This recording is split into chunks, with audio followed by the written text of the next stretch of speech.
শেখ মুজিবুর রহমানের হত্যাকারীকে যদি বাহির থেকে আনা যায়, তাহলে শরীফ ওসমান হাদির হত্যাকারীকেও বাহির থেকে আনা যাবে। মামলা ঝুলায় রাখবেন না, মামলা ঝুলায় রাখা এটা ইংরেজদের সভ্যতা। ইংরেজদের আইনের কারণে এরকম মামলা ঝুলিয়ে থাকে। ইসলামী পদ্ধতিতে আসেন, কোনো মামলা ঝুলে থাকবে না। জনগণকে যে আমরা আশ্বস্ত করতে চাচ্ছি, আশ্বাস দিতে চাচ্ছি যে অতি দ্রুত হাদির বিচার কার্য সম্পন্ন হবে।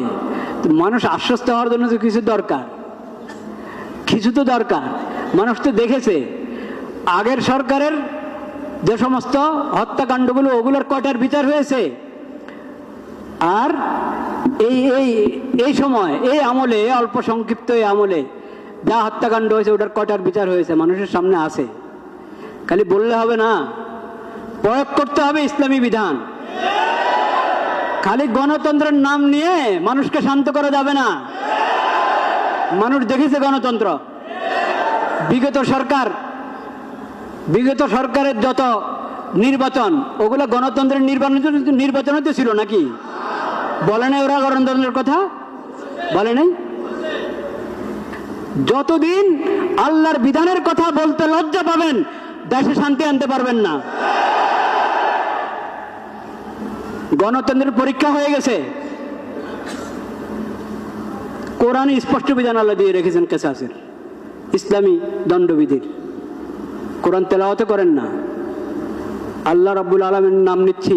হাদির জন্য পুরা দেশে দোয়া হবে, পুরা দেশে দোয়া হবে জুমার পরে।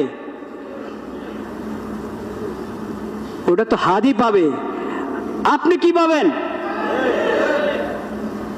সমাজ কি পাবে? সরকার কি পাবে? সমাজ এবং সরকার এবং দেশে শান্তি শৃঙ্খলা ফিরে আসতে হলে আল্লাহর বিধান প্রয়োগ করতে হবে। কেসাসের বিধান আল্লাহ যেভাবে দিয়েছেন সেভাবে প্রয়োগ করেন। মামলা ঝুলায় রাখবেন না, মামলা ঝুলায় রাখা এটা ইংরেজদের সভ্যতা। ইংরেজদের আইনের কারণে এরকম মামলা ঝুলিয়ে থাকে। ইসলামী পদ্ধতিতে আসেন, কোনো মামলা ঝুলে থাকবে না।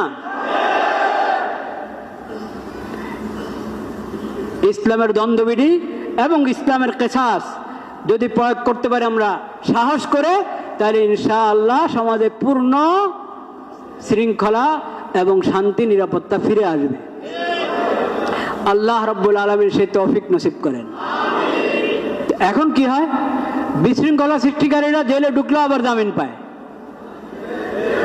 বিশৃঙ্খলা সৃষ্টিকারী কেন জামিন পাবে? অন্যায়ভাবে জেলে ঢুকে জামিন পায় না, হয় কিনা? এরকম ঘটনা আছে। কিন্তু বহুত বড় অপরাধী, পাপাচারী জেলে ঢুকে জামিন পেয়ে যায়, জামিন পেয়ে বেরো বিদেশে চলে যায়, হত্যা করে বিদেশে চলে যায়।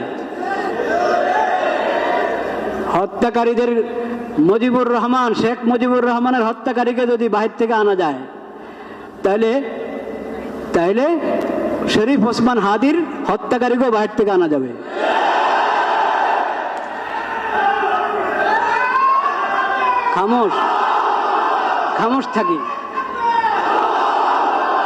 খামোশ থাকি, উপলব্ধি করার চেষ্টা করি। ভাইরা আমার, উপলব্ধি করার চেষ্টা করি, শরীয়তকে বোঝার চেষ্টা করি, উপলব্ধি করার চেষ্টা করি।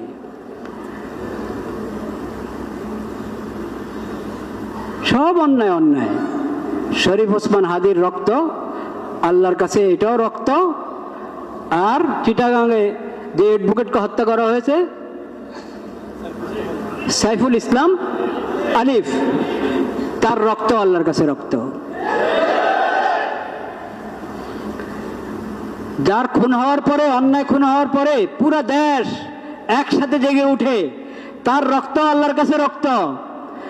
আর যার হত্যার পর আওয়াজ করার কেউ নাই, প্রতিবাদ করার কেউ নাই, কোনো সাংবাদিকও উপস্থিত না যে এটাকে রিপোর্ট করবে, তার রক্ত আল্লাহর কাছে রক্ত। এই জন্য আল্লাহ রাব্বুল আলামিন অন্যায় হত্যার যে শাস্তি, কেসাস, যে শাস্তি, ও শাস্তির নাম আল্লাহ দিয়েছেন কেসাস। কেসাস শব্দের অর্থ মানে বরাবর, সরাবর, সমতা আছে। এটার মধ্যে কি আছে? সমতা আছে। আল্লাহর কাছে সব বরাবর, সব বরাবর। আবু বকর সিদ্দিক রাদিয়াল্লাহু তাআলা আনহু, নবীদের পরে যার চেয়ে উত্তম ব্যক্তি সূর্য দেখে নাই, সে আবু বকর সিদ্দিক রাদিয়াল্লাহু তাআলার রক্ত আল্লাহর কাছে যেমন মূল্যবান, একবারে সাধারণ থেকে সাধারণ একজন মুসলিমের রক্ত আল্লাহর কাছে মূল্যবান। শাস্তি এক, শাস্তি এক। আবু বকর সিদ্দিক রাদিয়াল্লাহু তাআলার মতো নবীর পরে তার মতো আর মানুষ হয় না, কিন্তু কথার কথা বলছি, তার মতো কাউকে কেউ হত্যা করলো, সেখানেও যে হত্যাকারী শুধু তার থেকে কেসাস নেওয়া হবে, তাকেই বিচার হিসাবে হত্যা করা হবে। একজনের জন্য 10 জন নয়, একজনের জন্য 10 জন নয়।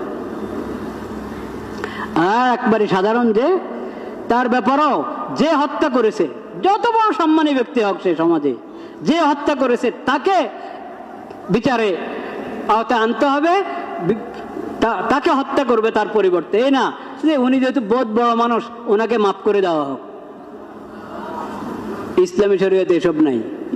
প্রধান বিচারপতি বিচারের আওতার বাইরে, প্রেসিডেন্ট বিচারের আওতার বাইরে, প্রধান উপদেষ্টা বিচারের আওতার বাইরে। ইসলামে এসব বিধান নাই। সবাই সমান, আল্লাহর কাছে সবার রক্ত বরাবর, সবার রক্ত বরাবর।